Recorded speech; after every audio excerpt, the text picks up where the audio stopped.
Dominant Protector. Credit to the author. 821 hanggang 30. Ang mga pangalan po na nandito ay galing sa mga name generator.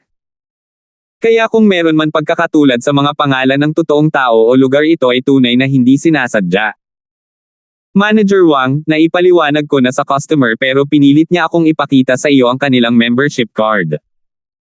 Paliwanag ni Lily, di ba sabi mo susubukan naming masatisfy ang request ng customer namin sa abot ng aming makakaya. Kahit na hindi makatwiran, kailangan naming i-report. Tumango si Manager Wang. Kung pinilit ng customer na gawin, hindi nagkamali si Lily, ipasa ang card, titingnan ko muna. Si Manager Wang ay hindi isang base para makaakyat sa manager post ng market department. Alam niyang may background ang customer na mapilit. Kung kaibigan siya ng Pablo Industries, hindi niya dapat pabayaan ang kanilang kahilingan at kailangang humingi ng payo sa assistant ni Pablo, si Uncle Fredo. Ipinasa ni Lily ang card ni Cheryl kay Manager Wang. May isang makina sa opisina at ang impormasyon ng may hawak ng card ay ipinakita sa sandaling i-swipe niya ito. Huminga ng malalim si Manager Wang matapos makita ang pangalan ng card. Cheryl. Alam na alam niya kung ano ang kinakatawan ng tatlong karakter na ito. Hindi ba siya ang batang miss ng kumpanya? Dumating ba siya para mamili ng personal?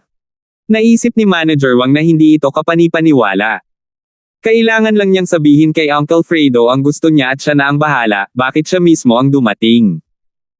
Gayunpaman, naalala niya na palagi itong mahinhin at hindi talaga humiling kay Uncle Fredo na pumunta at bumili ng mga bagay para sa kanya.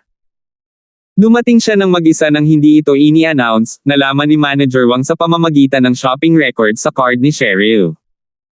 Agad na naunawaan ni Manager Wang na hindi niya gustong ipaalam ito sa publiko. Sa pagkakataong ito, wala na siyang choice dahil sold out na ang gusto niyang disenyo kaya ibinigay niya ang card niya kay Lily para ipakita sa kanya. Tere na, ako na mismo ang pupunta. Kinuha ni Manager Wang ang card ni Cheryl at bumaling kay Lily. Natarante si Lily dahil hindi niya alam kung bakit napakalakas ng reaksyon nito matapos makita ang membership card. May sikreto ba ito sa likod nito? Hindi ito ipinaliwanag ni Manager Wang kay Lily.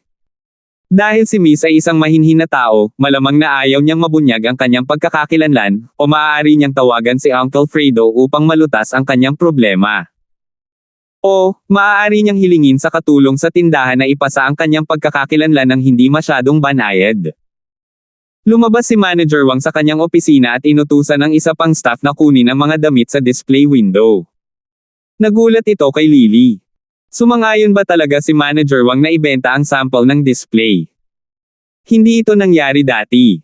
Gayunpaman, hindi siya naglakas loob na magtanong dahil hindi ipinaliwanag ni Manager Wang. Naglakad siya kasama si Manager Wang sa VIP section para sa mga luxury brand sa clothing department. Mabilis na lumapit si Manager Wang at kinuha ang card ni Cheryl, kanino ang card nito? Akin na ito, hindi nagabala si Cheryl na itago ang kanyang pagkakakilanlan at tumango kay Manager Wang. Hello, Miss Charlton, ito ang iyong membership card. Magalang na ibinalik ni Manager Wang ang card kay Cheryl at sinabing, nagpadala na ako ng isang tao para kunin ang sample sa display window para sa iyo. Darating ito sa ilang sandali, maaari ka bang maghintay ng ilang sandali? Ayos lang iyon, salamat, alam ni Cheryl na nakilala siya ni Manager Wang, paumanhin sa abala sa iyo. Kaya kung maghintay dito mismo, dapat kang pumunta at gawin ang kailangan mong gawin. Ayos lang. Oy, Lola, kailan mo balak i-twist ang ulo mo? Parehas lang kami ng damit na binili para sa iyo. Nakita ni Yasi na naayos na ito at agad niyang tinawag si Harleen. Lola. Sinong Lola? 30s pa lang ako. Ito na ang pinakamagandang panahon sa buhay ko. Halos sumabog si Harleen sa sinabi ni Yasi. Paano siya naging lola? Galit na siya na biglang lumitaw si Manager Wang at pumayag na ibenta sa kanila ang sample sa display window. Tinawag ni Yasi ang kanyang lola na tuluyang nagalit sa kanya. Sino ang tinatawag mong lola? Pinandilatan ni Harleen si Yasi at sumigaw. Ay, hindi ko alam. Kung sino ang pinakamatanda dito ay ang lola. Comendat si Yasi at inosenteng sumagot. Humph! Malungkot na umungol si Harleen. Sa sandaling ito, wala siya sa mood na makipagtalo kay Yasi at sa iba pa, ngunit nag-aalala siya kung bakit ipinagbili sa kanila ang sample. Tinanong niya ito dati ng partikular at ang mga sample ay hindi ibebenta. Sinabi rin ito ng shop assistant na si Lily, ngunit pumayag agad si Manager Wang pagdating niya. Gayunpaman, hindi ba ito nangangahulugan na natalo siya sa kanyang taya sa sandaling pumayag si Manager Wang na ibenta ang produkto? Paano hinayaan ni Harleen na mangyari ito? Siya ay may kumpiyansa na panoorin ang mga taong ito na nawawalan ng mukha, iuwi sila para hiyain sila at gawin silang kanyang libreng paggawa. Ngayon, nagbago ang sitwasyon at matatalo siya. Hindi ba ibig sabihin ay kailangan niyang iikot ang ulo niya? Paano niya napipisil ang sarili niyang ulo? Natahimik ang kanyang ekspresyon, at tinitigan niya si Manager Wang ng masama, ano ang nangyayari? Ang mga sample ay hindi binibenta, bakit mo ito ibinebenta? Tiningnan siya ni Manager Wang at hindi niya alam kung para saan siya naririto. Gayunpaman, ipinaliwanag pa rin niya, natural na mayroon kaming aming mga patakaran, desisyon namin na ibenta ito. Ang banayad na mensahe ni Manager Wang ay na bagamat ikaw ang aming bisitang VIP, hindi ka posibleng makialam sa aming normal na operasyon. Masyado kang nagtatanong. Bumalik iyan sa mga sinabi mo. Isusumbong kita. Isusumbong kita sa upper management. Hindi mo ba alam kung sino ako? How dare you ignore my opinion? I'm telling you, your president of the Chamber of Commerce in this small city has to act upon my husband's will, not to mention a small mall like yours. Umungol si Harleen habang nakaturo kay Manager Wang. Isumbong siya. Walang pakialam si Manager Wang dahil wala itong silbi. May ibinente siya sa batang miss, kahit na isumbong siya nito kay Pablo, hindi siya mahihirapan. Tungkol naman sa iba pang sinabi niya, hindi naman naniwala si Manager. Kahit na hindi makontrol ng presidente ng Kamara ng Komersyo kung ibebenta niya ang sample sa display window o hindi. 822. Ang paghahain ng reklamo ay karapatan mo, ngunit ang ibenta o hindi ang pagbebenta ng damit na ito ay ang aming desisyon na gagawin. Magalang na sabi ni Manager Wang. Tama. Tandaan mo ito. Mag-ingat kayo. Walang lakas si Harleen sa kanila, magiging katatawanan lang siya kung mananatili siya rito. Sino ang nakakaalam kung hihilingin nila sa kanya na i-twist ang kanyang ulo kapag binayaran ni Terence at Gang ang damit? Paano maghihintay si Harleen na mangyari ang ganito? Kaya naman, pagkatapos niyang sabihin ang kanyang huling salita, tumalikod siya at mabilis na umalis. Sandali lang, hindi pa namin na ibabalik sa iyo ang damit. Tumawag si Terence. Ayoko na niyan. Hahayaan ko na kayo this time. Pero tandaan nyo ang ginawa nyo, hindi ako papayag na ganito na lang ang katapusan. Nagbabala si Harleen, ang kanyang tunog ay puno ng puot. Ayaw mo. Hindi pwede iyon. Nakikita mo na nakuha namin sa iyo ang parehong kamisete na hinihingi mo. Hindi ka ba may utang sa amin? Mahinang sabi ni Terence. Oo, let the show begins. Lahat, please gather here. This old hag will perform a trick twisting her head off. This performance is even great than the clown you see in the circus. Sigaw ni Yasi. Sabi ko ayoko ng short, ano ang dapat kong i-perform? Harleen glared daggers at Yasi. I remember you, you better wait. Haharapin ko kayo sa susunod. Matapos tapusin ang kalokohan, hindi pinansin ni Harleen sina Terence at Yasi habang mabilis siyang tumakas na may malalaking hakbang patungo sa elevator. Dapat ba nating hayaan siyang umalis? Tumingin si Terence kay Cheryl. Whatever, no point na makipagtalo sa mga taong ganito. Umiling si Cheryl, mukhang wala siyang pakialam.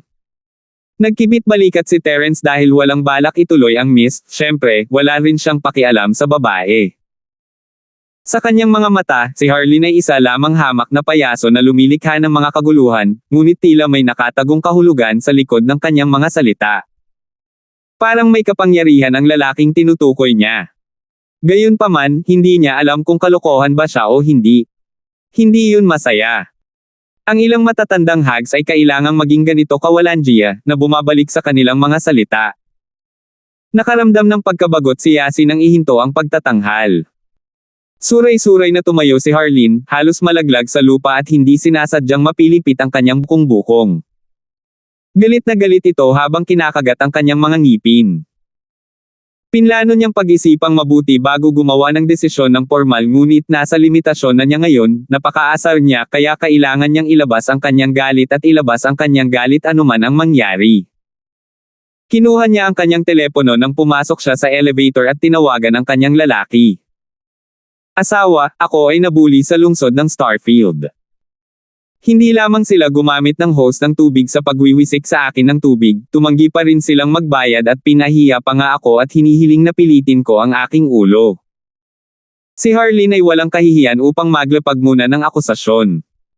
And there was this B***, she dared to call me a old hag, napakaganda at bata ng asawa mo, how was she a old hag? Anong nangyayari? Sino ang mga taong ito? Kumunat ang noo ng lalaki sa kabilang side ng phone pero alam niya kung gaano kakulit ang asawa kaya hindi siya naniwala ng tuluyan sa mga sinabi nito habang nagbabalik.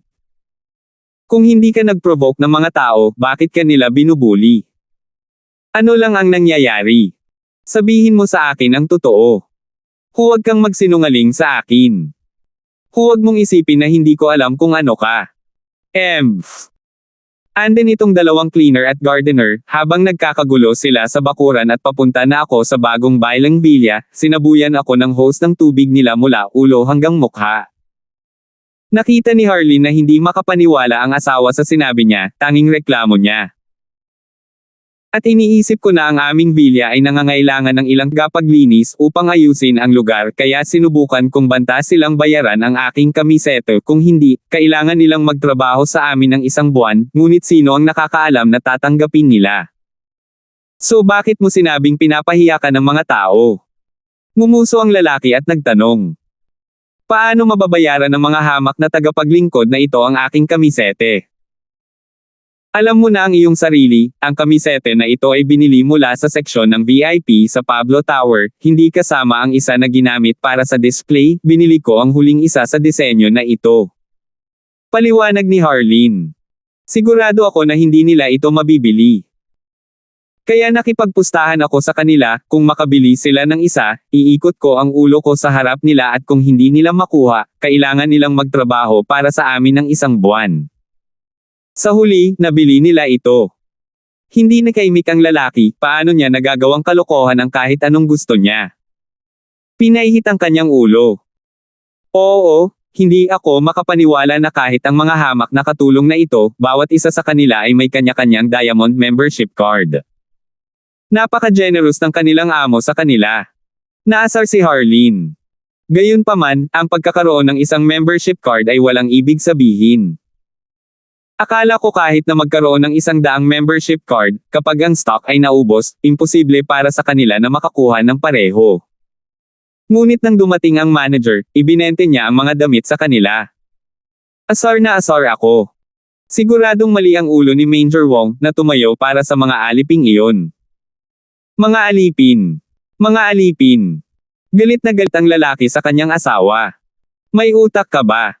Paanong nagkaroon ng Diamond membership card ang mga cleaners at gardener? Sa pagkakaalam ko, isa lang ang nakukuha namin dahil galing kami sa isang marangal na bahay. They were giving us one out of friendship, how could those cleaners get one then? Dahil mabait sa kanila ang kanilang amo. Natarante si Harleen at hindi niya nakuha ang gustong ipahiwatig ng kanyang asawa. Guru. Tama ba ang nakikita mo, hindi ganoon kadali ang mga taong iyon? Kakayanin mo bang bigyan ng tagapaglinis ng iyong bahay ng isang Diamond membership card? Ang pagbibigay sa kanila ng normal na membership card ay itinuturing na napakabuti. Galit na galit ang lalaki. Lahat sila ay may kanya-kanyang Diamond membership card. Tsaka kilala pa nila ang manager doon. Obvious naman, sila ang mga masters ng villa. Gumawa ka lang ng eksena pagkatapos pumasok sa lugar ng ilang sandali. Halatang makapangyarihan ang tatlong iyon sa lugar na ito, paanong hindi mo mapapansin iyon? Ha! Hindi pwede yon. Nagulat si Harleen. Ngunit nagsuot sila ng murang damit, at ang mga masters ba ng villa ang naglilinis. Naglilinis ang mga tao upang palakasin ang kanilang katawan. At maaari nilang gamitin ang kanilang oras sa paglilibang para gawin ang anumang gusto nila. Noong nariyan pa ang aking matanda, hindi ba siya mismo ang nagtanim ng mga gulay? Bakit hindi ko siya nakitang tinatawag siyang utusan? Galit na galit ang lalaki. Ikaw ay walang kabuluhan, gumagawa ng mga kaaway sa unang araw na dumating ka. So ano, halos mga mayamang master lang sila sa lugar na ito, tingnan mo ang edad nila, hindi pa nga sila matured. Tsaka kahit humakbang pa ang matanda nila, ano kayang gagawin nila sa harap ng house turner? Wala silang kwenta. Jimmy, hanggang dito na lang ako binubuli. Sigurado ka bang ayaw mong ipaghiganti ako? You may as well since I was staying me 18. Ang anino sa lahat ng oras hanggang sa pumanaw ang iyong asawa ay hindi ba miserable ang buhay ko? Umakto si Harleen na parang umiiyak. 823. Fine. Stop crying.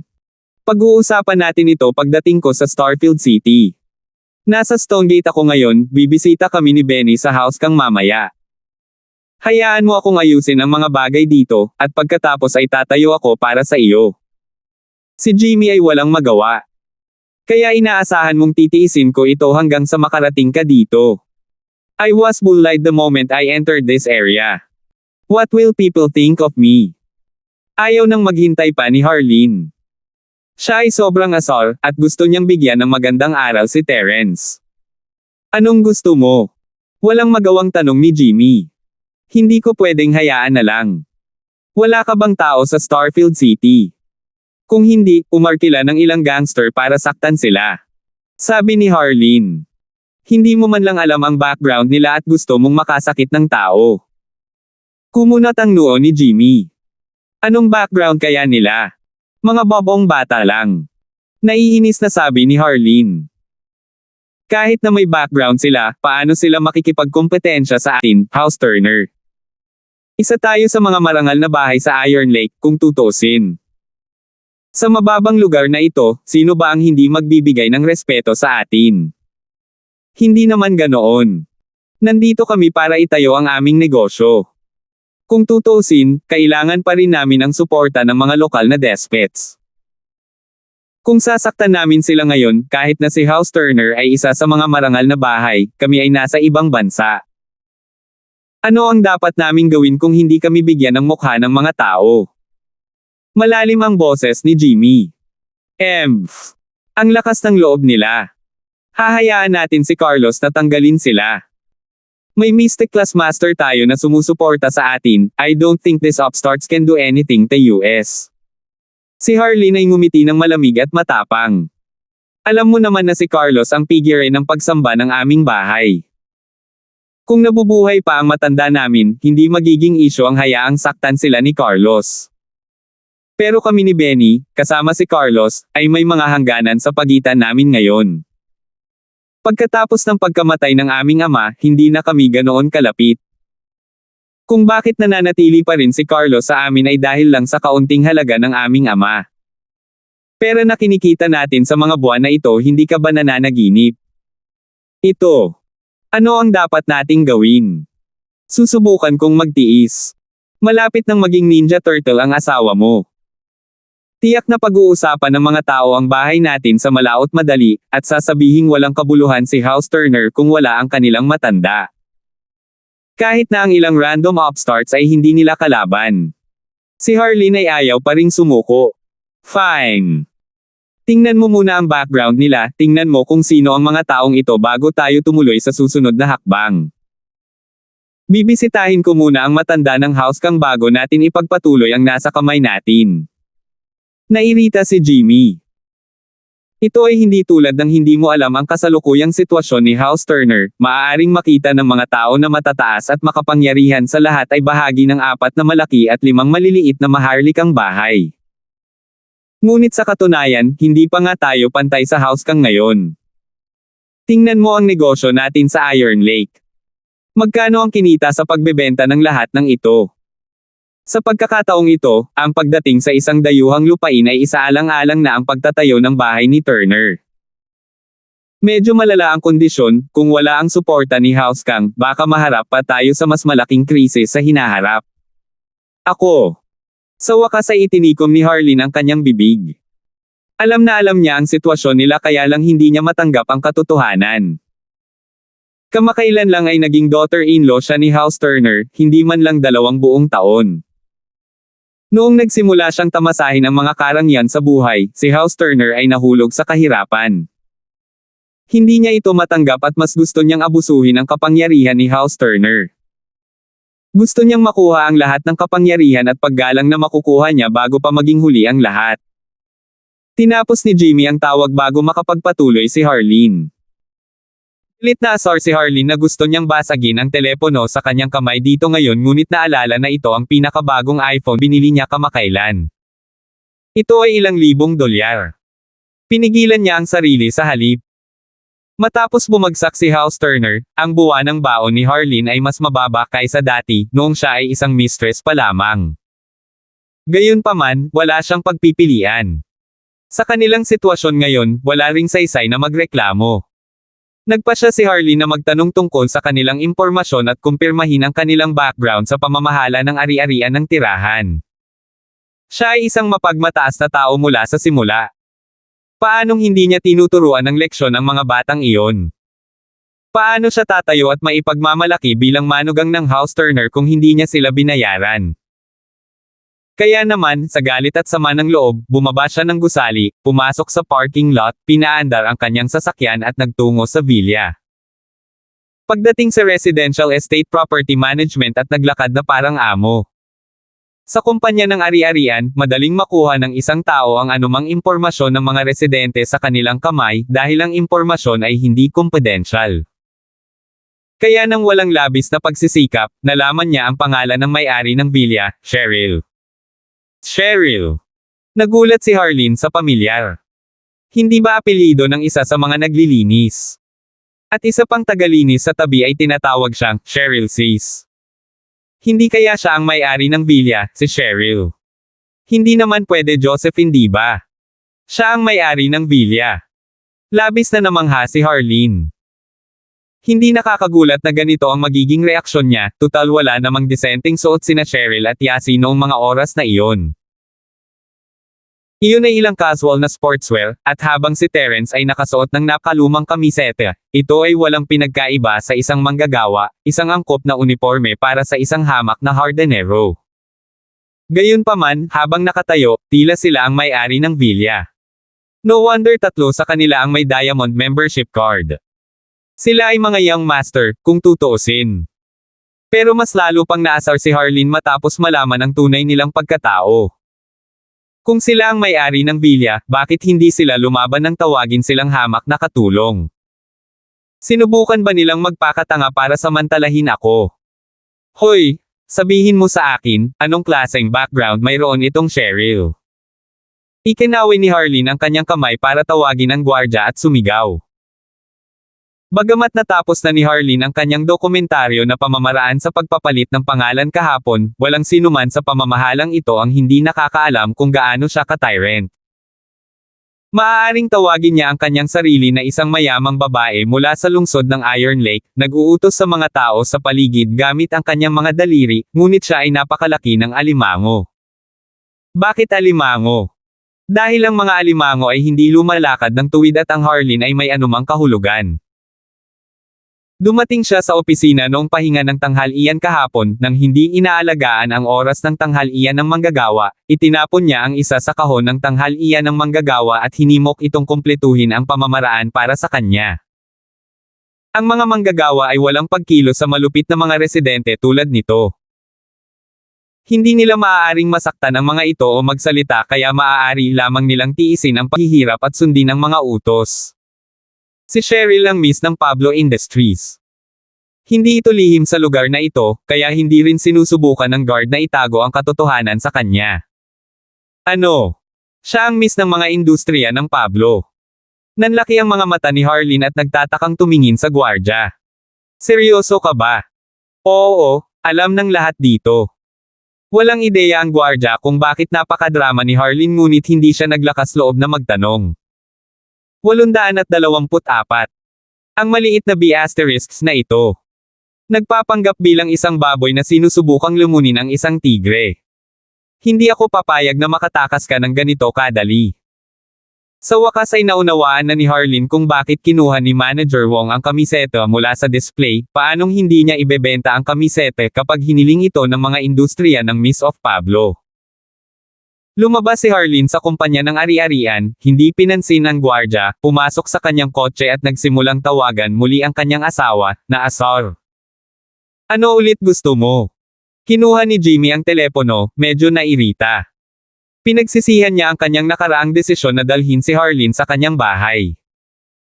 Noong siya pa ang may bahay nito, hindi pa nangyari ang mga ganitong bagay. Asawa, sa wakas nalaman ko na ang kanilang tunay na pagkakakilanlan. Isa sa mga naglilinis ay talagang may-ari ng villa, ang pangalan niya ay Cheryl, ang Miss ng Pablo Industries. Sabi ni Harleen.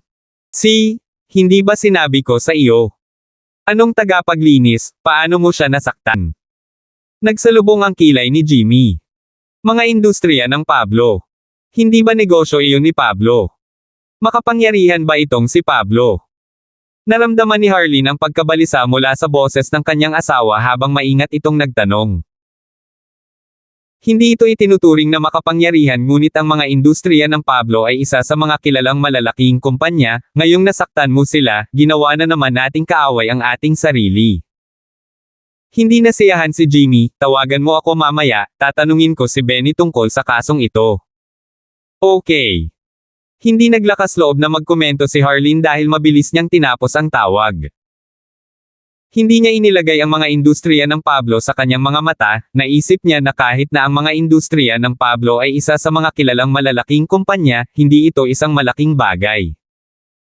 Magagamit nila ang pagkakataong ito para ipakita ang kanilang lakas at makakuha ng mas mataas na posisyon. Matapos tapusin ni Jimmy ang tawag, sinabi niya kay Benny na nagsimula ang laban ni Harleen sa lungsod ng Starfield. Nais niyang pag-usapan at planuhin ang susunod niyang hakbang kasama ang kanyang kapatid. Bagamat si Jimmy ang nakatatandang kapatid, ang nagdesisyon ay si Benny. Mas pabaya ang karakter ni Jimmy kumpara kay Benny na ginamit ang kanyang utak para mag-isip at magplano. Kuya, ano sa tingin mo ito? Paano natin dapat lutisin ang problemang ito? Sinabi ni Jimmy kay Benny Turner ang lahat mula sa pagdating sa lungsod ng Starfield hanggang sa masaktan ang Miss mula sa mga industriya ng Pablo. Kasalanan ng biyenan mo, nagkagulo sa unang araw. Oh, nagkaproblema. Umiling si Benny at bahagyang ngumiti. Ang gulo na ito ay perpekto, si House Turner ay estranghero pa rin sa banyagang lupang ito. Ang pakikipagkaibigan kay House Kang ay hindi sapat. Maraming malalaking kumpanya ang hindi pa nakakarinig ng reputasyon ni House Turner at ang problemang ito ay ang gininto ang pagkakataon para ipakita natin ang ating prestihiyo. Dahil natagpuan na tayo ng biyenan, hindi ba tayo dapat matuwa tungkol dito? Nagulat si Benny, naguguluhan. Kuya, ang ibig mong sabihin, ginagawa nating kaaway ang industriya ng Pablo. Hindi naman. Ikinaway ni Benny ang kanyang kamay. Ngunit papadugo natin sila at pipilitin silang bigyan tayo ng ilang mga benepisyo. Ano ang silbi ng gawin silang kaaway natin? Kapag si House Turner ay walang lugar na nakatayo ngayon, at si House Turner ay nasa gulo pa rin sa loob at labas ng bansa. Ito ay hindi isang perpektong oras upang gumawa ng mga kaaway ngayon. Ang dapat nating gawin sa sandaling ito ay ang pagpilit sa kanila na ipagkaloob sa kanila ang kanilang mga ari-arian upang bigyan tayo ng kompromiso para sa kanila, upang bigyan tayo ng kanilang mga ari-arian para sa atin. Makakatulong ito kay House Turner na pigilan ang pagsisimula mismo sa simula. Brother, napakaplano ng ideya mo. Hindi lang makukuha ni House Turner ang ilang benepisyo mula rito at maiiwasan din natin ang pagsisimula ng digmaan sa mga industriya ng Pablo. Tumango si Benny ngunit may pagdududa pa rin sa kanyang isipan habang nagtatanong. Ngunit ang mga industriya ng Pablo ba ay madaling yumoko? Ang paglalagay ng malaking pangalan ni House Turner sa harap, ano ang hindi nila maaaring yumoko sa kapangyarihan? At saka, masasabi nating hindi inilagay ni Pablo si House Turner sa kanyang mga mata dahil pinahintulutan niya ang mga bata na ay bully ang sis-in-law. Kung tumanggi silang magbayad o bigyan tayo ng ilang mga benepisyo, mas mabuti pa, maaari nating bisitahin si Carlos. Huminga ng malamig si Benny. Itong anak na babae ni Pablo ay napakayabang, hahaha, ito ay isang gintong pagkakataon para ay blackmail sila. Brilliant! Biglang nakaramdam ng tiwala si Jimmy nang banggitin ni Benny si Carlos sa kanilang plano. Nabalitaan niyang may bodyguard si Pablo, Fredo ang pangalan niya pero plate face golden class physical master lang siya. Siya ay wala kay Carlos dahil ang kanilang lakas ay isang buong dibisyon ng pagkakaiba. Ngayong may Carlos na sila, naniwala siya na wala nang sasabihin si Pablo. Si House Turner ay isa sa mga marangal na bahay, kung tutuusin, paano nila pahihintulutan ang isang negosyante lamang na ay bully sila. Hindi malalaman ng mga taong ito ang tunay na lakas ni House Turner kung hindi na ipapakita ng maayos ang kanilang lakas. Okay, bumisita muna tayo kay House Kang. Sa ilang salita lang, niresolba ni Benny ang buong isyu na pinag-uusapan ni Jimmy. Ito ay nagpatahimik kay Jimmy dahil ang kanyang mga problema ay nalutas ng sabay-sabay. Formal, naisip niya na ang kanyang asawa ay isang gumagawa ng gulo, na gumagawa ng mga kaaway sa unang araw ng pagdating niya sa lungsod ng Starfield at ang mga lumalabas na kaguluhan ay makakaapekto sa pag-unlad ni House Turner. Ngunit walang kahirap-hirap na inayos ng kanyang kapatid ang kaso mula sa masamang balita hanggang sa magandang balita. Naisip niya na ang kanyang asawa ay hindi talaga kalahating masama, alinman. Ang pagiging mapagmataas ay nakakuha sa kanila ng ilang mga benepisyo. Pagdating niya sa bahay, dapat niyang purihin ng totoo ang kanyang asawa at hikayatin itong ipagpatuloy ang kanyang hindi matinag na malupit na pag-uugali. Wala pa si Carlos.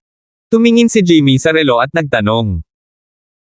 Nagpadala na ako ng mga tao para sunduin siya sa hotel, nang wala si Carlos, natatakot akong paglaruan tayo ng tusong matandang fox na ito ni Miracle Dr. Kang. Hindi na ganoon kalapit ang relasyon ni na House Kang at House Turner. Napabuntong hininga si Benny. Dahil sa saloobin ni House Kang, nag-alala ang magkapatid na Turner. Alam ng magkapatid na Turner kung ano ang binabalak ni House Kang. Ang kanilang layunin ay walang alinlangan na halata. Ang tinatawag na kasal ay isang tulay lamang para maabot nila ang titulo ng Noble House, ngunit dahil unti-unting gumuho si House Turner kamakailan, hindi na nakita ni House Kang nakapakipakinabang ang House Turner. Matapos ibenta ni House Turner ang lahat ng kanilang negosyo sa Iron Lake City, nagpasya silang lumipat sa Starfield City dahil sa kasal na ito. Una, nais nilang himukin ang kasal na ito na matupad sa lalong madaling panahon. Pangalawa, ang lungsod ng Starfield ay isang maliit na lungsod. Ang kompetisyon ay hindi kasing laki ng Iron Lake. Ang magkapatid na Turner ay walang maasenso sa Iron Lake. Ang mga dati nilang kaibigan na ginawa ng kanilang lolo noong unang panahon ay ayaw silang madamay. Kahit si House York ay tumanggi na makita sila bilang isang marangal na bahay ngayon.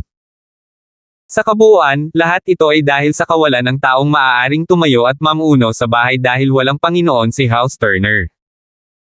Maaaring mayroon silang Carlos, isang mystic class master existence pero isa lang siyang figure of worship sa bahay nila.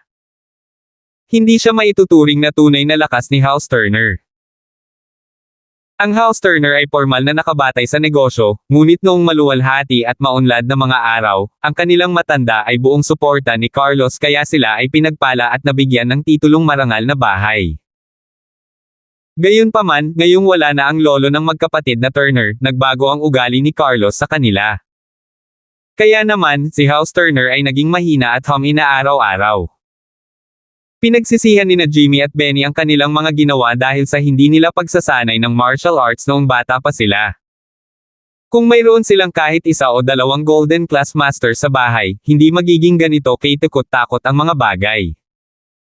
Ngunit hindi nila kinaya ang mga paghihirap dahil ang isang practitioner ay kailangang dumaan sa maraming pagsubok at paghihirap upang makakuha ng lakas. Naisip nila na ang kanilang lolo at si Carlos ay palaging nasa tabi at si House Turner ay hindi kailanman mahuhulog sa kahirapan. Ngunit huli na para sa pagsisisi, wala nang mababago sa puntong ito. 825. Isang business car na may plaka ng kotse ni Iron Lake ang nakita. Maya-maya, dumating na si Carlos. Sumakay ang magkapatid na Turner sa kanilang sariling sasakyan, pinona ang sasakyang pangnegosyo sa likod na sinusundan sila sa villa ng House Kang. Dad, Dumating na ang mga tao mula sa House Turner. Dapat ba natin silang salubungin mamaya? Natanggap ni Guillermo ang tawag mula sa magkapatid na Turner at ipinaalam sa kanyang ama na nasa study room. Oh, dumating na sila. Parang naiinip na sila. Napakunot ng noo si Miracle Dr. Kang. Narinig ko na ang House Turner ay isang walang laman na shell ngayon. Sa katunayan, ayon sa aking ulat, naibenta na ni House Turner ang lahat ng kanilang negosyo sa Iron Lake at naghanda na maglaro ng kanilang huling taya sa lungsod ng Starfield. Tumango si Guillermo. Bakit ang lungsod ng Starfield ngunit hindi ang lungsod ng Stonegate? Tanong ni Miracle Dr. Kang. Baka konting pera lang ang natitira sa kanila. Baka hindi sapat para magmukha silang kahanga-hanga sa Stonegate. Kung tutuusin, maraming mayayaman doon. Baka madaig nila sila ng lubusan. Tama ang hula ni Guillermo dahil ganoon din ang iniisip ni House Turner. Bukod sa House Kang, may isa pang nakatagong marangal na bahay sa lungsod ng Stonegate, House Hale. Si House Turner ay hindi kahit na mukhang kahanga-hanga sa dalawang bahay na ito sa paligid kaya pinili nilang lumipat sa Starfield City sa halip. Magagamit nila ang kanilang natitirang kapangyarihan at maging malaking malupit sa maliit na lugar na iyon. Tumango si Miracle Dr. Kang. Salubungin mo sila, ngunit huwag mong gawing engrandi. Kung tutuusin, hindi rin mababa ang kapangyarihan ni House Kang kaysa kay House Turner. Nasa iisang landas tayo. Walang magandang ginagawa kamakailan si House Turner, at hindi ba pareho din tayo ng kinakaharap? Oo, medyo matindi din ang pinsala namin, naghukay ng malaking butas sina Miracle Dr. Larkins at Fatty Boy para matapakan namin. Nagpatuloy si Guillermo. Kailangan nating tingnan kung makukuha na ni Harry ang recipe mula sa House Larkins ngayon. Tama. May balita ba mula kay Harry? Tanong ni Miracle Dr. Kang. Inilipat ni Irving ang mga slums, at hindi sinasadyang nasugatan siya ngunit narinig ko na gustong lutisin ni Harry ang isyong ito mismo, humihingi ng kabayaran. Sagot ni Guillermo. Tungkol sa pag-unlad ng kanyang relasyon kay Francine, wala pang balita. Itong batang ito, hindi ba't lagi niyang ipinagmamalaki kung gaano siya kagaling sa paghabol sa mga babae? Ano ang nagtatagal sa kanya? Medyo naiinip si Miracle Dr. Kang habang nagtatanong. Tama, malubha ba ang kanyang pinsala? Wala akong ideya, ngunit walang binanggit si Harry tungkol dito, marahil ay ayos lang siya. Umiling si Guillermo. Hindi nagtagal, pumasok ang magkapatid na Turner kasama si Carlos. Ayaw ipakita ni Miracle Dr. Kang ang kanyang mukha ng formal, ngunit matapos marinig na nandito rin si Carlos, bumaba siya dahil sa takot. Pasensya na po sa ugali ko, Carlos, Jimmy, Benny, matanda na ang lalaking ito, bigla siyang nakatulog nang hindi namamalayan ang oras. Ayos lang, no big deal. Ikinaway ni Benny ang kanyang kamay na may ngiti na parang walang pakialam at tumayo kasama si Jimmy habang binabati sila. Pareho tayong junior, paano tayo magkakaroon ng karangalan at tanggapin tayo ni Miracle Dr. Kang? Masyado kang mapagpakumbaba. Ngunit malamig na nakangiti si Benny sa loob, itong matandang Zorro. Bababa pa ba siya kung hindi niya alam na nandito si Carlos? Sa katunayan, ang mga bagay ay tulad ng kung paano ipinalagay ni Benny, alam ni Miracle Dr. Kang kung gaano kalakas si Carlos. Walang paraan na hindi niya baliwalain ang isang pag-iral tulad ni Carlos. Sino ang nakakaalam kung ang House Kang ay mangangailangan ng tulong mula kay Carlos sa hinaharap? Kapag naabot na nila ang isang tiyak na antas sa lipunan, ang mga salungatan at problema sa pagitan ng mga bahay ay hindi na maaayos gamit ang mga normal na pamamaraan. Sa mundo ng martial arts, natural, ang mga marangal na bahay ay gagamit ng martial arts upang ayusin ang sigalot. Maging ang mga taong tulad ni Coldy at Pablo, maraming bagay ang naayos sa ilalim ng lupa. Not to mention it was a conflict between noble houses. Kaya, ang pamamaraan na ginamit sa pagitan ng mga marangal na bahay ay medyo simple, ang mga maaaring manalo sa kanilang kamao ay ang nagwagi. Para naman kay Carlos, isa siyang Mystic Class Physical Master. Siyempre, walang sino man ang magkakaroon ng mga bola upang maliitin siya. Mabuti naman. Nagbibim si Miracle Dr. Kang nang batiin niya si Carlos. Old Carlos, ang iyong mapagbigay na presensya ay nagdudulot ng liwanag sa aming hamak na tirahan. Ang pangalan ni Miracle Doctor Kang ay parang dagandong ng kulog na tumatago sa tainga, isang kilalang reputasyon. Tinitigan ni Carlos si Miracle Doctor Kang, hindi man lang siya tumayo nang bumati siya pabalik. Tiningnan lang siya nito at mahinang sinabi. Seryoso ang kanyang ekspresyon, at hindi siya mukhang impressed. Nakaramdam ng awkward si Miracle Doctor Kang ngunit hindi siya nagkomento tungkol dito habang tumatawa siya, umupo at nagsimulang makipag-usap sa magkapatid na Turner.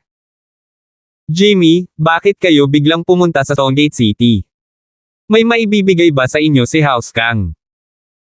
Hehe, actually ganito talaga si Miracle Doctor Kang, as you know na after our father passed away, naging magulo yung business namin sa Iron Lake. May ginawang pabaya yung tatay namin bago niya sinipa yung bucket, 6s and 7s ang negosyo. Hindi sinusubukan ni Benny na itago ang katotohanan dahil hindi ito kailangan dahil maaaring malaman ni House Kang ang kanilang sarili kung nagsisinungaling siya o hindi.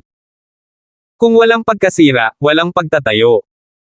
Sa kaisipang ito, ibinente namin ang lahat ng negosyo sa Iron Lake at sinisikap naming magsimulang muli sa lungsod ng Starfield.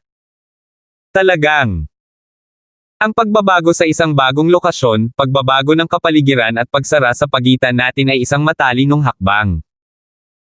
Tumango si Miracle Doctor Kang at malamig na tumawa sa loob.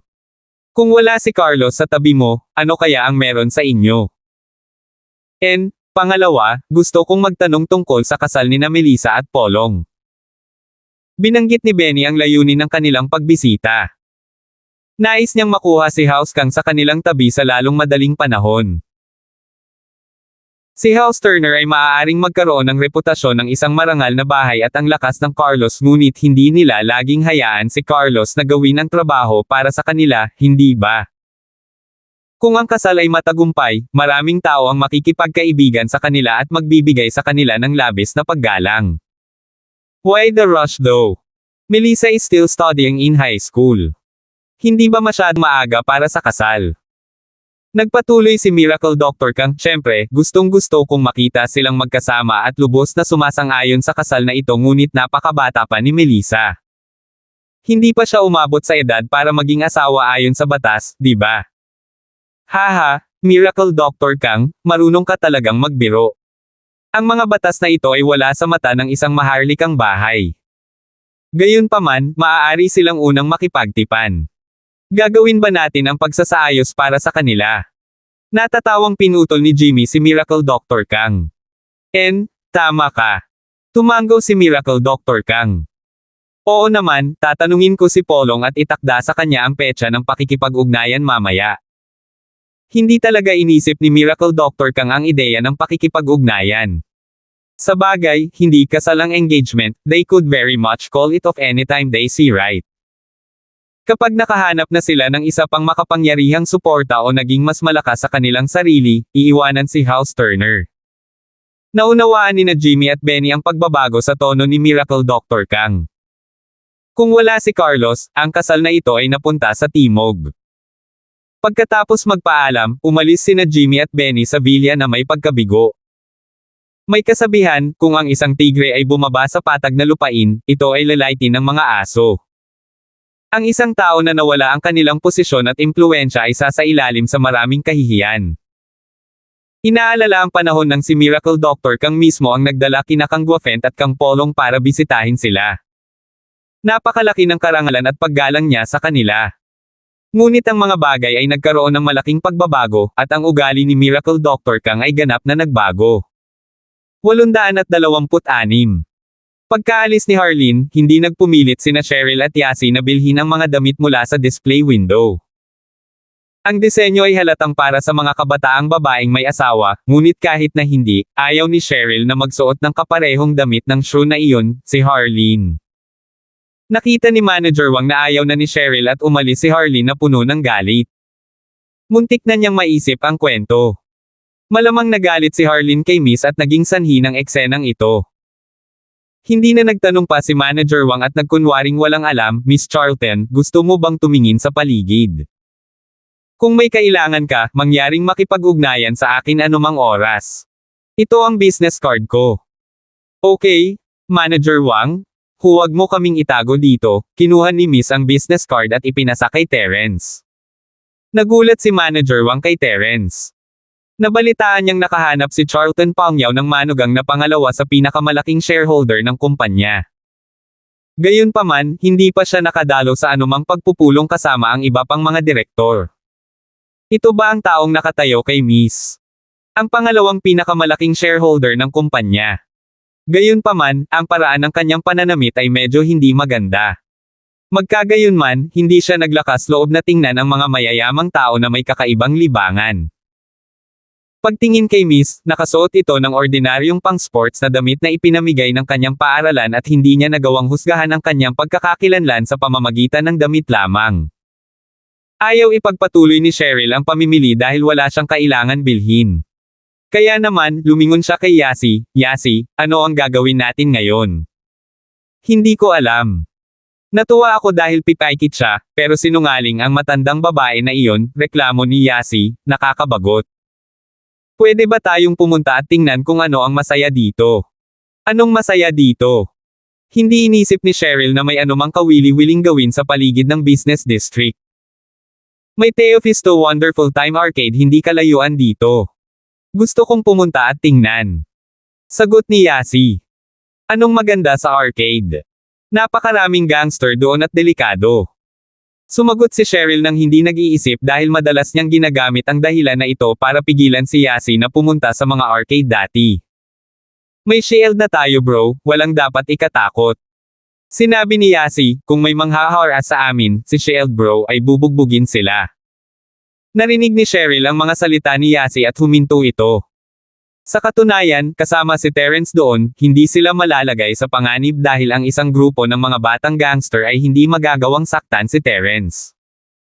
"Terence, gustong pumunta ni Yasi sa arcade," lumingon si Cheryl kay Terence. Nagulat si Terence. Kailan pa humingi ng payo si Miss? Hindi niya nagawa ito dati. Mukhang mas naging mature siya pagkatapos ng nangyari sa ospital. "Weekend na, pwede na tayo?"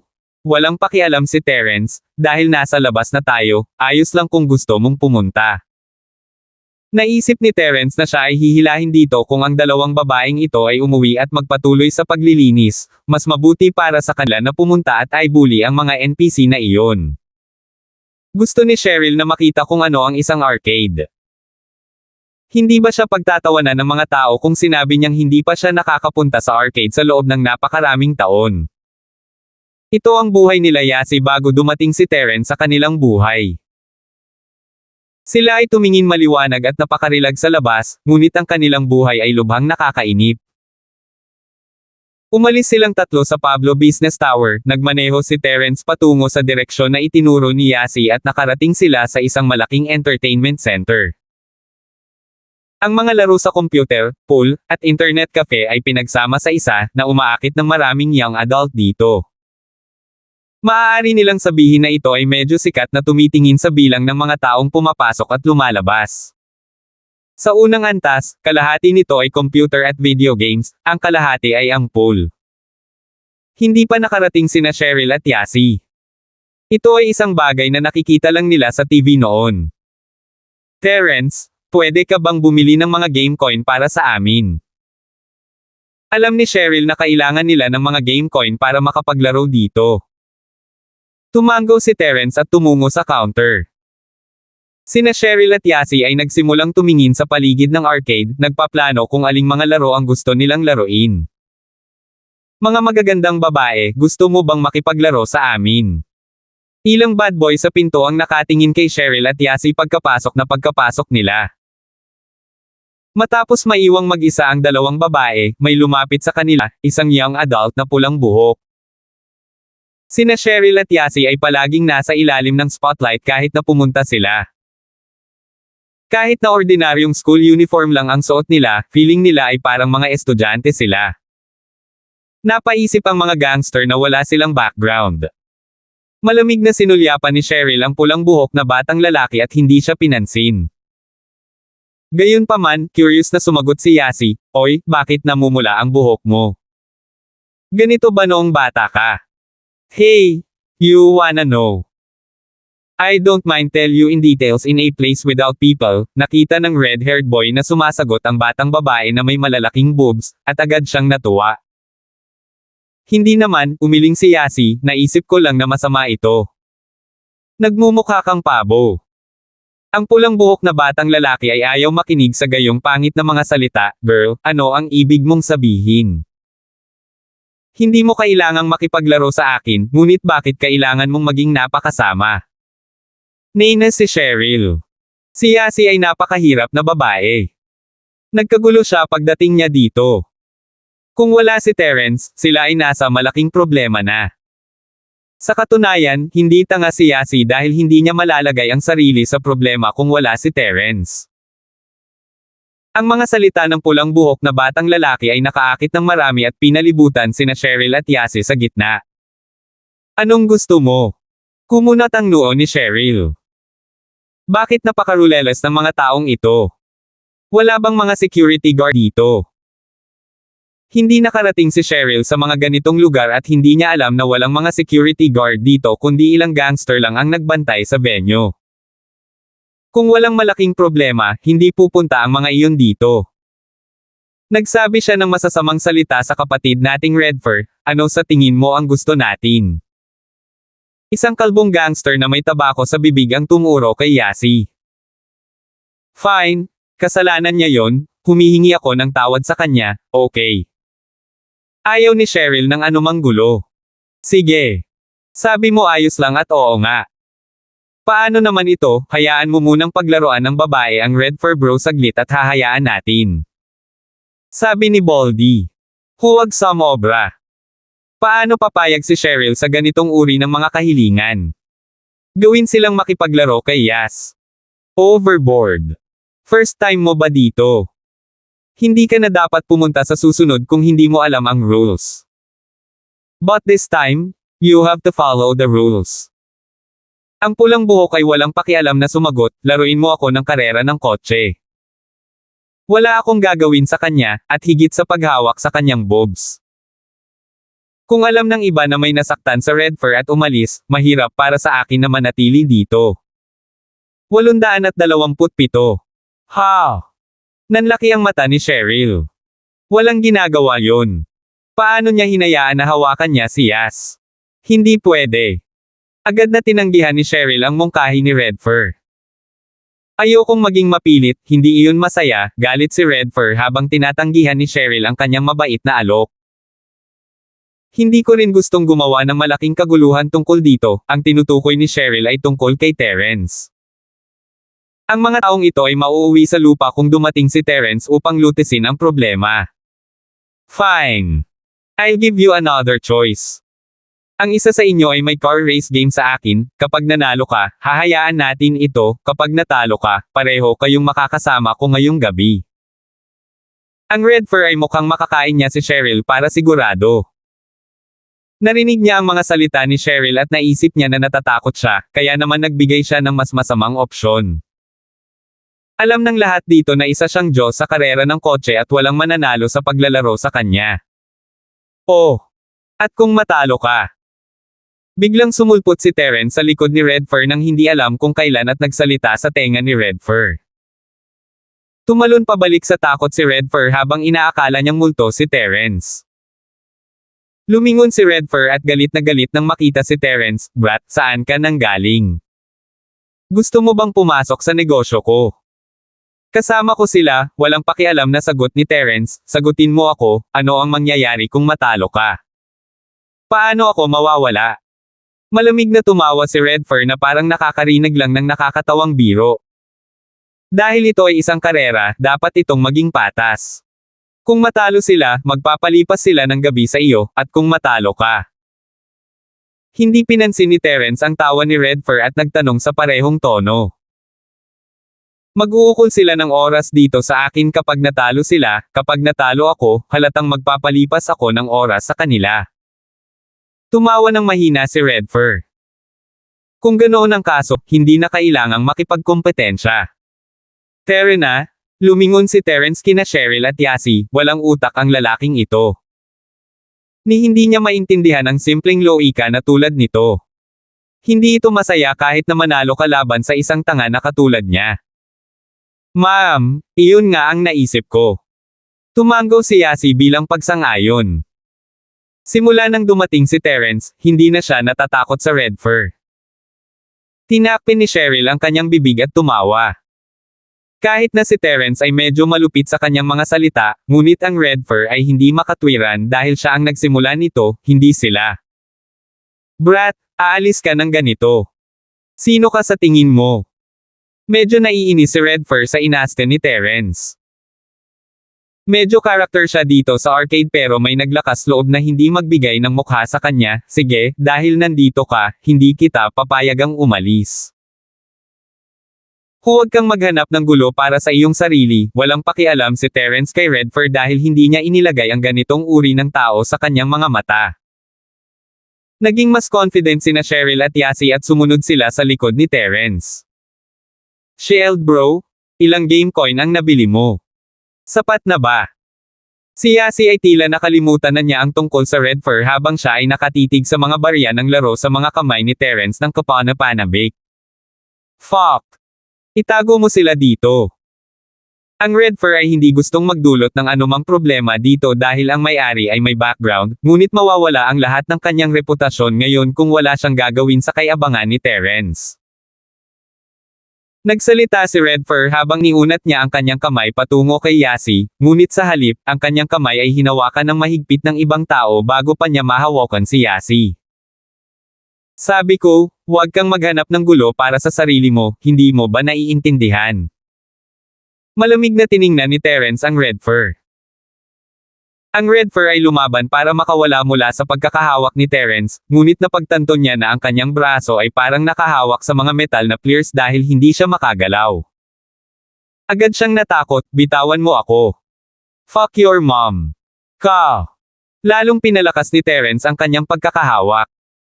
Kahit na hindi alam ni Terence kung sino ang kanyang ina, ang mga salita ni Red Fur ay nabalisa pa rin sa kanya. Kung lagyan niya ito ng kaunting lakas, mawawala ng silbi ang palso ni Red Fur. Mabangis na tumili si Red Fur. Pakiramdam niya ay saysabog ang kanyang palso mula sa pagkakahawak ni Terence. Bitawan mo si Red Fur bro. Nakita ng Baldy na hinawakan ni Terence ang Red Fur at natarante siya. Ang kanang kamay ni Terence ay okupado at sinamantala ng Baldy ang pagkakataon ng iwagayway niya ang kanyang kamao mula sa likod ni Terence. Basta masakit, bibitawan ni Terence ang braso ni Red Fur. Terence, mag-ingat ka. Nagulat si Cheryl at mabilis na binalaan si Terence. Malamig na tumawa ang kalbo. Walang gamit na babalaan siya. Maliban kung binitawan ni Terence ang Red Fur at tumalikod para harangan ang pag-atake, tiyak na tatama siya sa target. Gayunpaman, ang malamig na tawa ng Baldy ay hindi nagtagal bago ang kanyang mga ekspresyon ay nagyelo habang siya ay pinalipad. Ang paa ni Terence ay sumipa paatras sa isang hindi kapani-paniwalang anggulo at lakas, halos bumubuo ng 90 degree na anggulo sa likod ng kanyang katawan, pinalipad paatras ang Baldy, na tumama sa pader ng arcade. Ang ibang mga gangster na gustong magpalusot ng atake tulad ng Baldy ay nag-alinlangan. Masyadong hindi kapani-paniwala ang anggulo at lakas ng sipa. Ang isang ordinaryong tao ay maaaring gumawa ng backkick, ngunit iyon ay dapat gawin sa ilalim ng mga pangyayari kapag sila ay malapit na, at ang sipa ay hindi masyadong malakas. Kaya naman, imposibleng magpadala ng isang tao na lumilipad tulad ng ginawa ni Terence. Hindi tanga si Red Fur at alam niyang hindi madaling hawakan si Terence pagkatapos lamang ng isang atake. Alam niyang isang masamang ideya na panatilihin ang kanyang matigas na ugali at naging malambot ang kanyang tono. Bro, saan ka tumatambay? Sino ang amo mo? Marahil kilala nating lahat ang bawat isa. Ang aking amo ay nakatayo doon. Ginamit ni Terence ang kanyang kabilang kamay para ituro sina Cheryl at Yasi, itinaas pa ni Yasi ang kanyang kamay at kumaway sa Red Fur. Ano ba, ang lakas ng loob mong asarin ako? Walang kamalay-malay si Red Fur na tinutokso siya ni Terence. Kaninong amo ang dalawang babae? Kalokohan. Agad na nagalit si Red Fur, hindi ko alam kung sino ang kasama mo, alam mo ba kung kaninong teritoryo ito? Raul Gold ito, teritoryo ng pamilya ni Guangbro. Ang lakas ng loob mong gumawa ng kaguluhan dito, sawa ka na bang mabuhay? Raul Gold. Huminto si Terence. Hindi nakakagulat na pamilyar ang pangalan ng lugar, ito ay nasa ilalim ng Teofisto. Sa oras na ito, pumunta ang mga nasasakupan ni Redfur upang imbitahan si Raul Gold dito dahil hindi na nila makontrol ang sitwasyon dito. Halatang mas malakas si Terence kaysa sa kanilang lahat, nakahandusay pa rin sa lupa ang Baldy na hindi alam kung patay na ba siya o buhay, ang Redfur ay nasa ilalim din ng kontrol ni Terence. Ang mga nasasakupan na ito ay hindi nang ahas na kumilos at maaari lamang humingi ng tulong kay Raul Gold. Si Raul Gold ay medyo naiinip. Isang marangal na master ang dumating mula sa lungsod ng Stonegate ngayon at pinag-uusapan lang nila ang pakikipagtulungan sa Teofisto Industries. Sinasamahan ni Raul Gold ang Noble Master Playing Pool ngayon ngunit naantala sila ng mga subordinate ni Redfur. 828. Anong nangyari? Tinitigan ni Raul Gold ang Baldy na walang pasensya. Guangbro? May nagkakagulo sa video game room. Yung nakahuli kay Redfur bro, pwede bang pumunta ka at tingnan mo? Maingat na sagot ng kalbo. Paumanhin, Master Jun, sa tingin ko kailangan kong pumunta at tingnan, narinig ni Raul Gold na may gumagawa ng problema sa arcade at nahuli ang Redfur, hindi siya makaupo. Bagamat hindi eksaktong subordinate niya ang Redfur, isa siya sa mga haligi dito. Dalubhasa ang Redfur sa karera ng kotse at marami ang darating para hamanin ang Redfur, na magdadala sa arcade ng mas maraming negosyo. Oh, Terra na at sabay-sabay tayong tumingin, ibinagsak ng isang medyo gwapong binata ang pool sa kanyang hearts, nakakatamad maglaro lang ng pool, baka masaya ito. Nakahinga ng maluwag si Rowan habang si Master Jun ay tila hindi nasisiyahan sa kanya, dahil interesado si Master Jun dito, sasama ba tayo? Si Master Jun ay tinawag na Jun Sawyer. Ang kanyang ama, si Damaso, ay isang kilalang entertainment star sa lungsod ng Stonegate. Siya ay nagmamay-ari ng ilang mga sentro ng libangan at ang direksyon ng kanilang operasyon ay katulad ng estilo ng pagpapatakbo ng Raul Gold, kaya tinatalakay nila ang isang potensyal na pakikipagtulungan. Hindi na mapalawak pa ni Teofisto ang kanyang negosyo sa panggigipit ni Coldy, at ganoon din para kay Damaso. Bagamat maganda ang kanyang ginagawa doon, napakaraming malalaking karakter sa lungsod ng Stonegate na naghigpit sa pagpapalawak ng Damaso. Ang dalawang pamilyang ito ay mahusay na nag-click at nagplanong gumawa ng isang sisidlan para sa pagsusugal sa dagat sa pagitan ng Stonegate at Starfield, na umaasa sa pagpapatakbo ng mga ilegal na pagsusugal upang kumita. Siyempre, ang mga pamilyang ito ay parehong nagsimula bilang mga entertainment center at alam na alam nila ang pagsusugal at ang kita. Ito ang pinakaligtas na magkaroon ng ferry para sa pagsusugal sa dagat dahil madaling maiwasan ang mga inspection, hindi dapat maging napakahirap kumita ng pera mula dito. Gayunpaman, si Damaso ay halatang mas makapangyarihan kaysa kay Teofisto at sa pagkakataong ito. Si Damaso ang pangunahing operator. Teofisto ang suporta. Imposible sa pananalapi para kay Teofisto na magtayo ng maraming lancha para sa pagsusugal kaya maliit na bahagi lamang ng shares ang kanyang sinakop. Samantala, hawak ni Damaso ang karamihan nito. Ito rin ang dahilan kung bakit magkasama sina Raul Gold at Jun. Itinuring niya si Jun bilang kanyang pinuno, na nambobola sa pamamagitan ng pagtawag sa kanya na Master Jun. Sinundan ni Raul Gold at Jun ang Baldy palabas ng billiards room papunta sa game room sa tabi nito kasama ang ilang gangster na sumusunod sa likod ni Raul Gold. Si Raul Gold mismo ay hindi gagawa ng hakbang kung may naghahanap ng gulo dito, ni wala siyang lakas ng loob na gawin ito sa kanyang sarili. Kailangan lang niyang magbigay ng utos at ang mga nasasakupan niya ang bahala. Gusto ni Raul Gold na makita ni Jun ang kanyang dominanteng panig at agad na sumigaw nang pumasok siya sa silid, sino ang nangahas na gumawa ng kaguluhan sa teritoryo ni Raul Gold. Gusto mo bang mamatay? Hindi inaasahan ni Terence na darating si Raul Gold dito ng ganoon kagong ngunit nailigtas nito si Terence sa gulo. Hinawakan ni Terence ang braso ni Redfur at inangat ang kanyang ulo para tingnan si Raul Gold, siya iyon. Hinuli ko siya para sa iyo. Ha!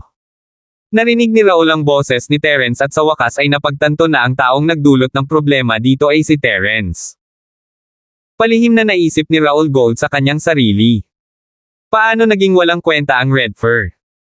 Maaari niyang masaktan ang sino man maliban kay Terence, ang Diyos. Hindi ba siya ang humiling nito? Guang bro. Iligtas mo ako. Nakita ni Red Fur si Raul Gold at agad na sumigaw habang inaakala niyang nandito na sa wakas ang kanyang tagapagligtas. Nena si Raul Gold. Sinong sinisigawan mo? Nagmamadali akong sabihin kay Terence na wala akong kinalaman sa iyo.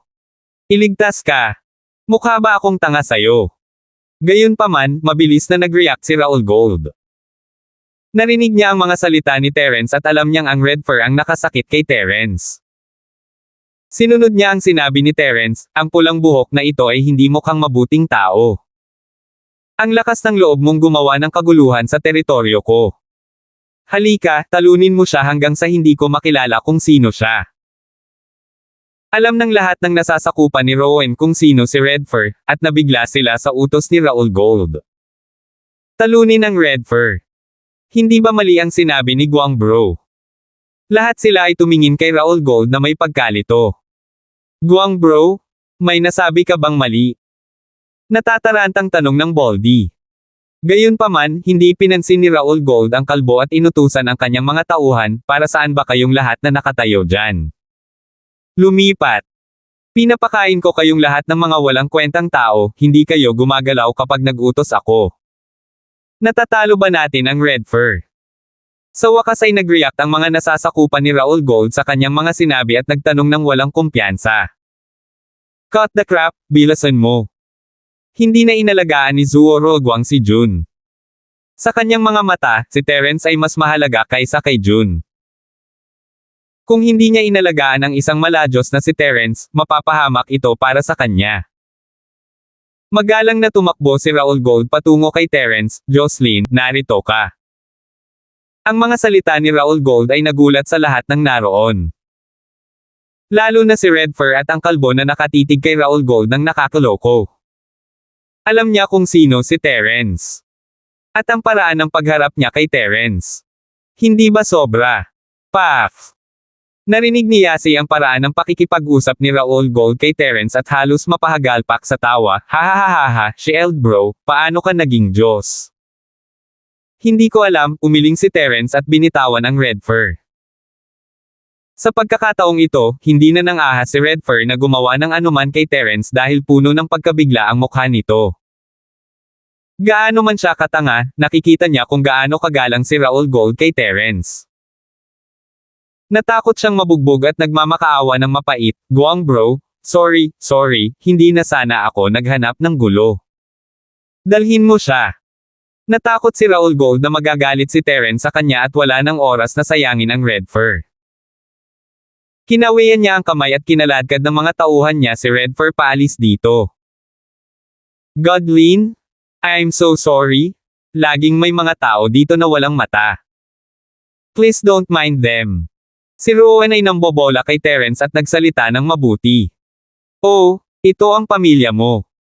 Hindi ito pinansin ni Terence. Kahit na hindi dumating si Raul Gold, hindi niya ito gagawin. Pinababa niya ang Red Fur sa lupa. Oo. Naglalaro lang ako ng pool doon.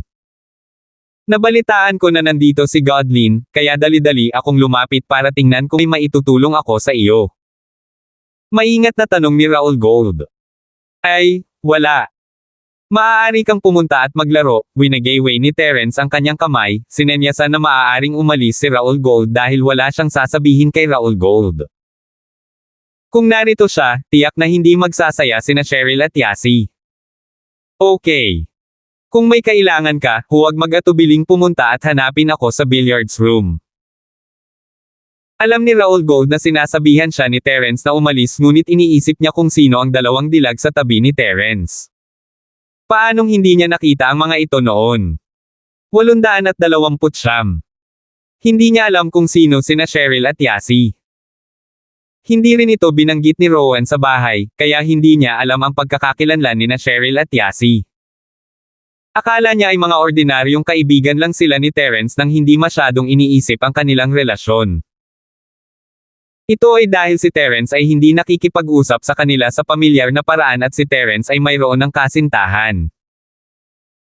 Ito ang palaging dahilan kung bakit hindi niya sila tretuhin ng kasing galang ni Terence at umalis pagkatapos ng simpleng pagbati. So bro, kilala mo ang batang iyon. Anong background ang mayroon siya para maging magalang ka? Nanatili ang pangitain ni June kina Cheryl at Yasi habang naninibugho siya kay Terence. Mula sa lahat ng mga taon ng karanasang nakuha niya sa pakikipaglaro sa mga babae, ang dalawang babaeng iyon ang pinakamagaling sa iba. Ang isa ay dalisay at maganda, ang isa ay maliit at cute.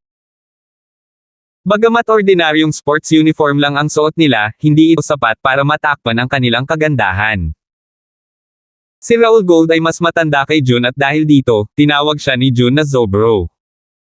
Siya ay tinatawag na Terence. Siya ay napakahusay sa martial arts, hindi isang mabuting tao na masaktan. Bagamat inakala ni Raul Gold na mahina ang boses niya, hindi niya magawang magpanggap na malakas sa harap ni Terence. Sanay. So ano? Sumagot si June na may pang-aalipusta, gaano man siya kahusay, hindi siya mananalo laban sa marami. Hindi na kailangang magbigay ng respeto sa isang taong tulad nito. Marami.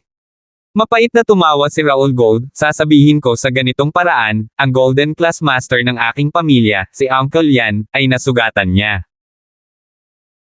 Ang isang matapang at mahilig makipaglaban, wala siyang kinabukasan sa harap niya, ang tugon ni June ay puno pa rin ng pang-aalipusta, kahit na manalo siya laban sa mga Golden Class Masters, maaari ba siyang manalo laban sa mga baril at bala? Imposible iyon. Ang pamilya ni June ay nakibahagi sa mafia na mas malaki kaysa kay Teofisto. Mayroon silang malaking halaga ng mga iligal na mainit na armas at mula sa kanyang pananaw, ang martial arts ay walang kaparirikon sa kanyang harapan dahil wala ito bago ang mga baril at bala. Nagkibit-balikat si Raul Gold. Dahil hindi siya pinaniwalaan ni June, hindi na niya kailangang magsabi pa. Kung tutuusin, ngayon lang sila nagtutulungan at si Hal Sawyer ang pinuno, hindi nararapat na magsalita pa. Ang dalawang babae ay medyo mabait. Siya ba ang mga babae? Curious na tanong ni June. Sa tingin ko ay hindi, umiling si Raul Gold, may kasintahan si Terence, nakita ko na siya dati. Oh, so ordinary friends lang sila.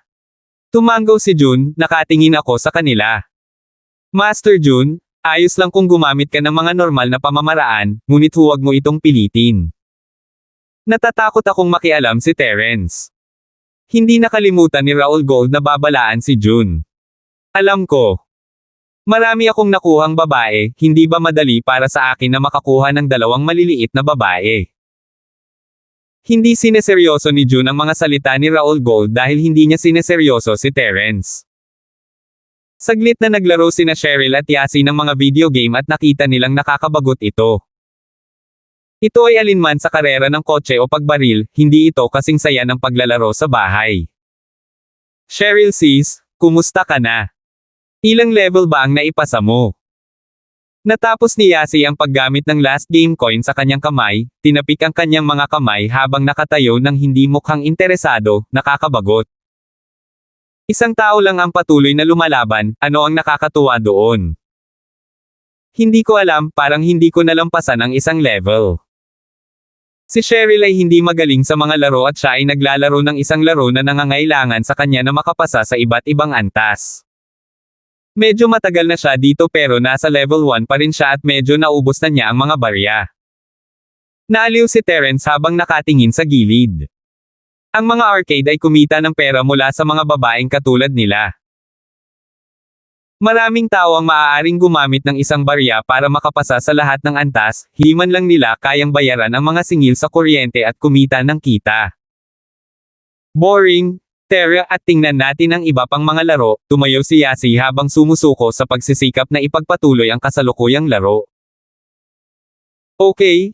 Lumingon-lingon si Cheryl para madagdagan ang kaalaman, hindi mahalaga kung ito ay masaya o hindi. Hindi naglaro si Terence at sumunod sa likod ni na Cheryl at Yasi.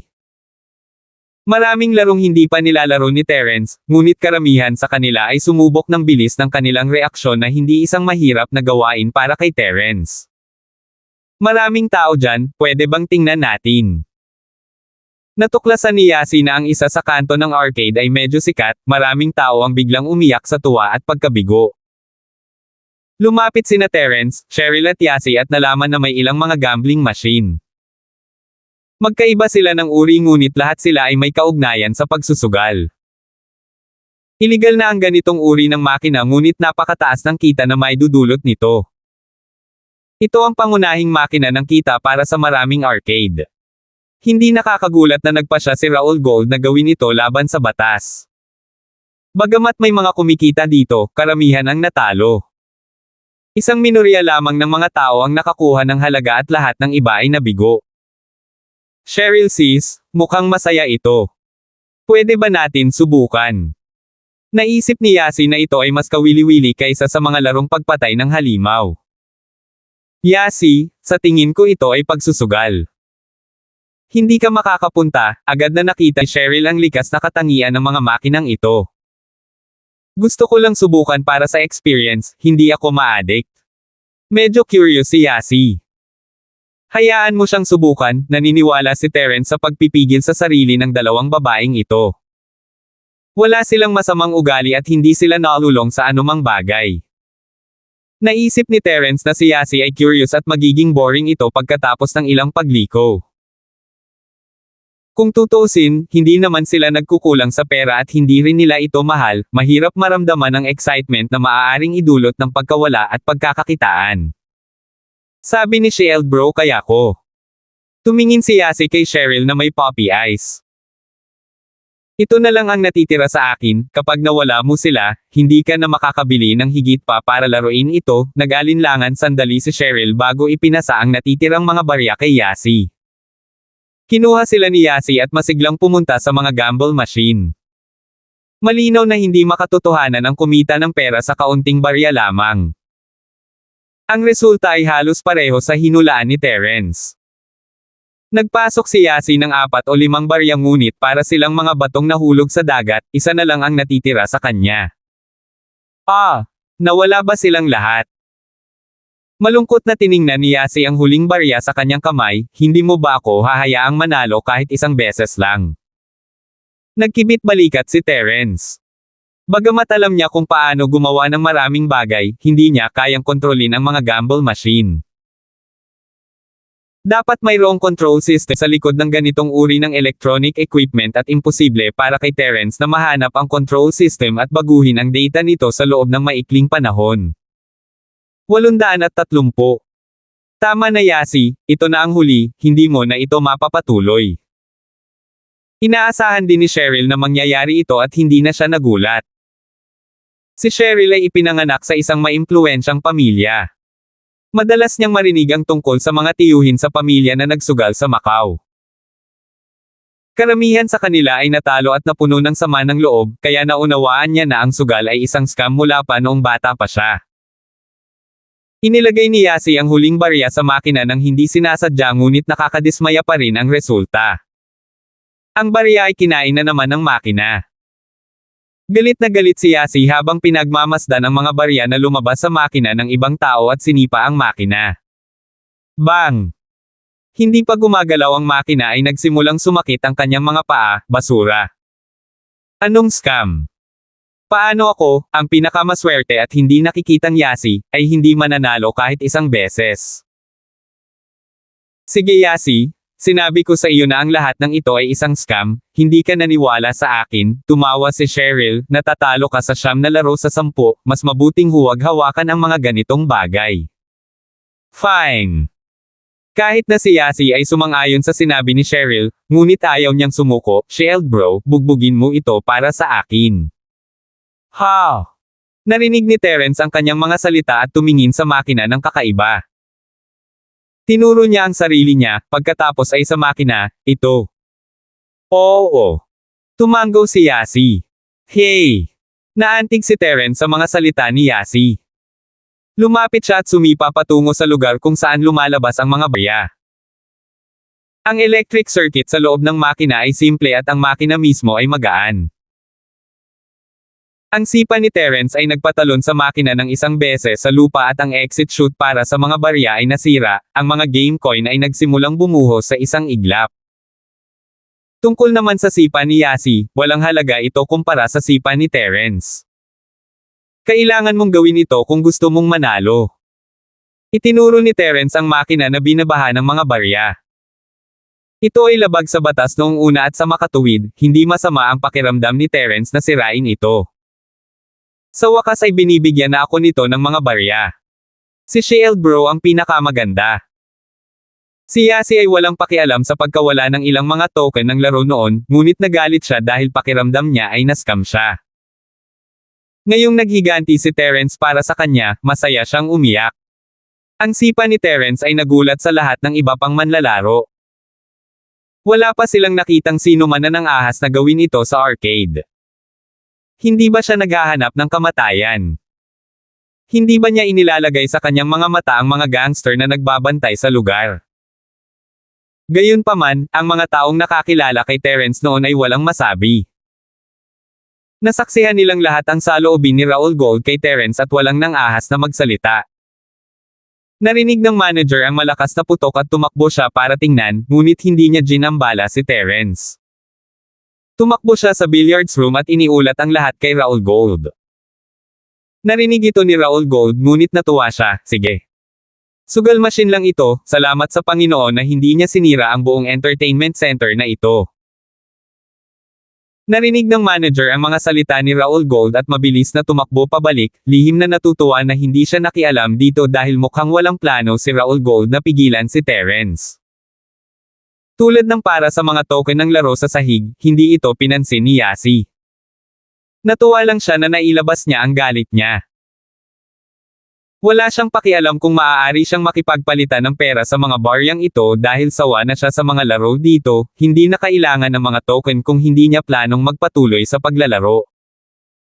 Cheryl sis, pwede ba tayong maglaro ng pool doon? Ano sa tingin mo?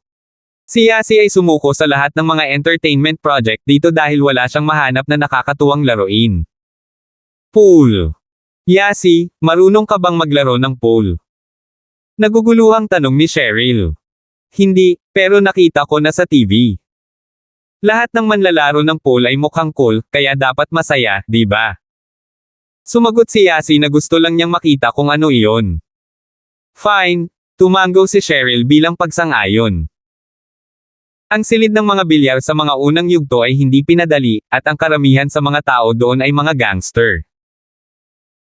Gayunpaman, ang pagpapakilala ng World Cup of Pool ay tinanggap ng publiko at naging libangan ng maraming matagumpay na kalalakihan.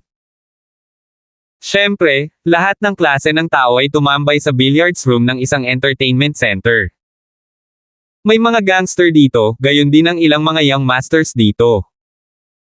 Ang mga matagumpay na lalaking iyon ay may mga espesyal na pool club para sa kanila at hindi na kailangan para sa kanila na pumunta sa isang entertainment center na tulad nito.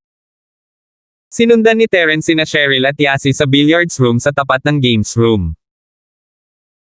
Si Terence ay gumawa ng malaking kaguluhan noon at si Raul Gold ay hindi lamang gumawa ng anuman tungkol dito ngunit magalang na pinakitunguhan si Terence. Ang lahat ng mga gangster dito na nakakita nito ay inalis ang kanilang iniisip tungkol kina Cheryl at Yasi dahil ayaw nilang malagay ang kanilang sarili sa hindi kinakailangang gulo. Kung binugbog sila na parang red fur, it would be too unworthy. Gayunpaman, hindi kasama ang isang tao. Ang kanyang pag-iisip kay Cheryl at Yasi ay hindi lamang tumigil ngunit lalo pang nadagdagan.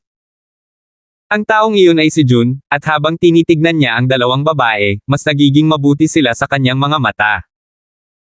Ang mga babaeng katulad nila ay maaaring matuklasan ngunit hindi mahahanap. Hindi madaling magkaroon ng isang babae na ganito sa isang malaking paaralan, nadama ni Jun na maswerte na makilala ang dalawa ng sabay. Pakiramdam niya ay binabantayan siya ng langit para bigyan siya ng dalawang magagandang babae ng sabay.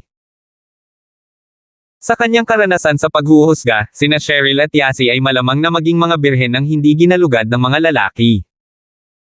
Pakiramdam ni June ay magsisisi siya sa mga kaayusan ng langit kung hindi siya kumikilo sa dalawang ganoong babae.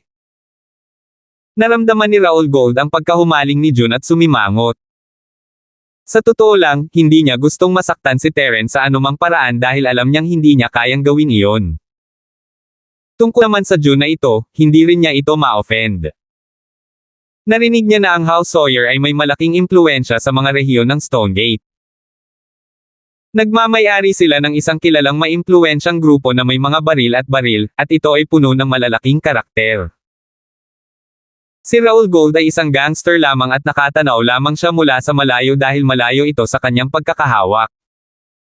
Master June, natutokso ka ba? Maingat na tanong ni Raul Gold. Salamat po at sinamahan ninyo ako, ingat lagi mga master.